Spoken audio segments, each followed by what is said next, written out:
অৰ্থাৎ সত্যযুগে ধ্যান, ত্ৰেতা যুগে যজ্ঞ, দ্বাপৰ যুগত পূজা। এই তিনিও যুগত তিনি ধৰ্ম কৰ্মৰ দ্বাৰাই জীৱৰ কল্যাণ সাধন হৈছিল।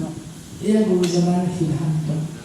কিন্তু তিনিও যুগৰ তিনি ধৰ্ম কৰ্মক নৎসাৎ কৰি আমাৰ মহাপুৰুষ কৃপালু শ্ৰীমন্ত শংকৰদেৱ গুৰুজনা আৰু তেওঁৰ প্ৰপন্ন শিষ্য আমাৰ দ্বিতীয় জনা গুৰু মহাপুৰুষ মাধৱদেৱে এই তিনিও যুগৰ তিনি ধৰ্ম কৰ্মক নৎসাৎ কৰি কলি যুগৰ জীৱশ্ৰেষ্ঠ মানৱৰ বাবে কেৱল ভগৱন্তৰ নাম শ্ৰৱণ আৰু কীৰ্তন মহাভক্তিৰ দ্বাৰাই জীৱৰ গতি হ'ব বুলি এই মাৰ্গটো আমাক সমস্ত জনাকে দি গ'ল। এতিয়া আমি কেৱল মাত্ৰ ভগৱন্তৰ নাম শ্ৰৱণ কৰিব লাগে যদি আমি সুবিধা পাওঁ, আৰু যদি আমি সৌভাগ্যৱন্ত হওঁ কীৰ্তন কৰাৰ, তেতিয়াহ'লে আমি কীৰ্তন কৰিব লাগে। মাত্ৰ এই দুভাগ ভক্তি পালন কৰিবলৈ যাওঁতে আমি সমস্ত জনাই কায় বাক্য মন এক কৰি ল'ব লাগিব, আৰু এই সাৱধানতাটো অৱলম্বন কৰি আমি মাত্ৰ আগবাঢ়ি যাব লাগে। এয়াই নিয়ম, বেলেগ একো নাই। কাৰণ গুৰুজনে খুব সুন্দৰভাৱে দিছে, হৰি নাম কীৰ্তনত নাহি কাল দেশ পাত্ৰ, নিয়ম সংযম একো বিধি। হৰি নাম কীৰ্তনত নাহি কাল দেশ পাত্ৰ, সময় স্থান কাল পাত্ৰৰ কোনো নিৰ্দিষ্টকে গুৰুজনে বান্ধি দিয়া নাই। কিন্তু অকণমান তলাৰ চাবি এটা তাৰ পাছতে দিলে যে হৰিত হৰণ লয়া কেৱল হৰি নাম কীৰ্তন কৰন্তে হোৱে সিদ্ধি, অৰ্থাৎ মংগল হ'ব বুলি কৈছে। এই তলা চাবিটো আমি মানি নলওঁ কাৰণে আমি মংগল বিচাৰিলেও আমাৰ মংগল নহয়। এই কথাটো কৈছে যে হৰিক আমি শৰণীয়া হোৱা নাই, অৰ্থাৎ এক শৰণীয়া আমি যেতিয়ালৈকে নহওঁ, যেতিয়ালৈকে আমি হ'ব নোৱাৰিম, তেতিয়ালৈকে আমাৰ মংগল নহয় বুলি কৈছে। এয়া গুৰু দুজনৰ সিদ্ধান্ত। শিৱসাগৰৰ পৰা আহি প্ৰাণজিৎ নামৰ এই ক্ষীণমিন দেহটোৱে কৈছে বুলি আপোনালোকে মানি ল'ব নালাগে। কাৰণ এয়া শ্ৰীমদ ভাগৱত শাস্ত্ৰ মানে হ'ল বৈকুণ্ঠৰ শাস্ত্ৰ কৃষ্ণ মুখৰ বচন, তাৰ কি তত্ত্ব কপাল যে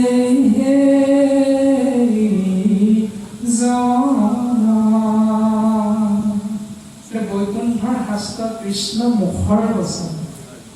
যেইতে এজন আপোনাৰ মোৰ নিচিনা সাধাৰণ মানুহে কৈ দিয়া কথা নহয় এইবিলাক। এয়া হ'ল কেৱল আপুনি মই যাক পুৱা গধূলি দিনে ৰাতিয়ে উপাসনা কৰি থাকোঁ, সেই ইষ্টদেৱ আমাৰ ভজনীয় দেৱ ভগৱন্ত কৃষ্ণদেৱৰ মুখেৰে নিগৰিত হোৱা বাণী বুলি কৈছে।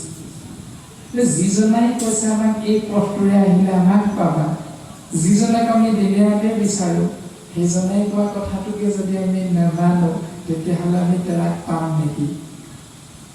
বোলে প্ৰমাণটো আমাৰতো গৃহ শিৱসাগৰত, আমাৰ লগত আপোনালোকৰ অনুষ্ঠানৰ যিজনা বাপে ইতিমধ্যে যোগাযোগ কৰি আমাক পথৰ নিৰ্দেশ দিছিলে যে এই পথটোৰে আহিব, আহি এটা তিনিআলি পাব, তিনিআলিটোৰ পৰা বাওঁ চাইডে 100 মিটাৰমান সোমাই যোৱাৰ পাছতে বাওঁফালে এভাগ নামগৃহ পাব। আমাৰ অনুষ্ঠানৰ স্থান হ'ল সেয়াই। আমি যিটো নিৰ্দেশ দিছিলে ৰাস্তা বা পথ, এই পথটোৰে আহি আমি যদি বাওঁফালে নোসোমাই সোঁফালে সোমাই দিওঁ, তেতিয়াহ'লে আমি আপোনালোকে দিয়া নিৰ্দিষ্ট স্থান পাম নেকি? কেতিয়াও নাপাওঁ। অৰ্থাৎ ভগৱন্তৰ নিৰ্দেশ দিয়া পথটোৰে আমি যদি জীৱবিলাক আগবাঢ়ি নাযাওঁ, তেতিয়াহ'লে আমি তিনিআলি চাৰিআলিবিলাকত আমাৰ পথটো ভুল হৈ যাব লাগে বাওঁফালে, আমি গুচি গ'লো সোঁফালে, তেতিয়া আমি কেতিয়াও ভগৱন্তক পোৱা নাযাব বুলি কৈছিল। এজনে আমাক প্ৰশ্ন এটা কৰিছিল যে কৰ্মকাণ্ডী মাৰ্গটোত জীৱবিলাকে কিয় ভৰি দিয়ে?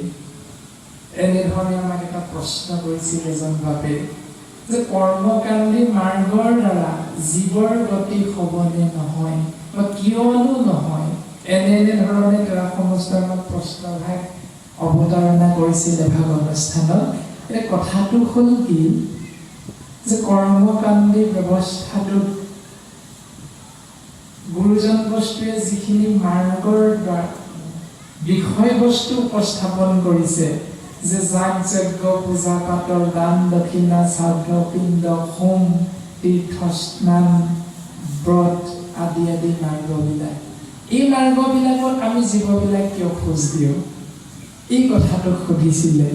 এই কথাটোৰ মূল বিষয়বস্তুটো হ'ল যে জীৱবিলাকে অৰ্থাৎ যিসকলে কৰ্ম মাৰ্গটোত ভৰি দিয়ে সেইসকল জীৱই যি কৰ্ম ব্যৱস্থা হাতত লয়, যি ব্যৱস্থা তেওঁ সমস্তই গ্ৰহণ কৰে, সেই ব্যৱস্থাটোৰ দ্বাৰা সেই জীৱবিলাকে পৰলোকগামী হোৱা পুণ্যাত্মাক বৈকুণ্ঠলৈ বা স্বৰ্গলৈ পঠাইছো বুলি ভাবি সেই কৰ্মবিলাক কৰি থাকে। কিন্তু তেওঁ সমস্তই এই কথাটো নাজানে যে তেওঁ সমস্তই কৰি থকা কৰ্মৰ দ্বাৰা জীৱ বৈকুণ্ঠলৈ নগৈ জীৱৰ গতি হয় কেৱল নৰকলৈ। এই কথাটো নজনাৰ কাৰণে তেওঁ সমস্তই সেই পথটোকে আঁকোৱালি লৈ দিনে ৰাতিয়ে তাতেই সোমাই থাকিব বিচাৰে। সেই কথাটো দ্বিতীয় স্কন্ধ ভাগৱত ধৰ্মৰ বিষয়বস্তুত আমাক চাৰিটি পশুৰ লগত জীৱবিলাকক তুলনা কৰিলে। তাৰে এটা পশুৰ নাম আমি বাৰু ইতিমধ্যে আপোনালোকৰ অগ্ৰত প্ৰকাশ কৰা হওক, বাকীখিনি থাকক। যিটো আমি সমস্ত জনাই নামটো জানো, গাহৰি বুলি এটা জন্তুৰ নাম আমি জানো, যিটো শোক বুলি কয় শাস্ত্ৰসন্মতভাৱে। এই জীৱটো আপোনালোকে চাব, নিশ্চয় দেখিছে, আমি পঢ়িছো নপঢ়িছো সেইটো ডাঙৰ কথা নহয়, নিশ্চয় আমি সকলোৱে জন্তুটো দেখিছো, এই জীৱটো দেখিছো। সেই জীৱটোক যেতিয়া এজন গিৰিহঁতে ডিঙিত বা ঠেঙত এডাল ৰছী লগাই যেতিয়া এটা খুঁটিত বান্ধি লৈ এডোখৰ জেগাত থৈ আহে, সেই জেগাডোখৰত কি কৰে, সেই শুকৰটোৱে তাতেই শৌচ প্ৰস্ৰাৱ কৰিব, বিষ্ঠা ত্যাগ কৰে আৰু তাতেই দিনে ৰাতিয়ে আকৌ মাটি খান্দি খান্দি তাতেই অভ্যস্ত হৈ থাকে। কিন্তু যেতিয়া গিৰিহঁতে দেখে যে স্থানডোখৰ তাৰ কাৰণে বেয়া হৈ গৈছে, তাৰ পাছত সেই গিৰিহঁতজনে যদি কেনেবাকে ৰছীডাল খুঁটিটোৰ পৰা এৰুৱাই টানি টানি সেই স্থানৰ পৰা শুকৰটোক লৈ আহিব বিচাৰে, কিন্তু সি কেতিয়াও আহিব নিবিচাৰে, সেই স্থান সি এৰিব নিবিচাৰে। সি পুনৰ পিছ হুহুকি হুহুকি সেই একেডোখৰ লেতেৰা স্থানতেই থাকিব বিচাৰে। অৰ্থাৎ কৰ্মকাণ্ডী ব্যৱস্থাত অভ্যস্ত হৈ থকা আমি দেহধাৰী জীৱবিলাকৰ পতন্তৰ ভাগৱত শাস্ত্ৰই আমাক তেনেধৰণে প্ৰকাশ কৰিছে। কৃষ্ণ, এতিয়া আমি যুগ ধৰ্ম বিষয়টো যদি চাওঁ যে সত্য যুগে ধ্যান, তেতা যুগে যজ্ঞ, দাপৰত পূজা।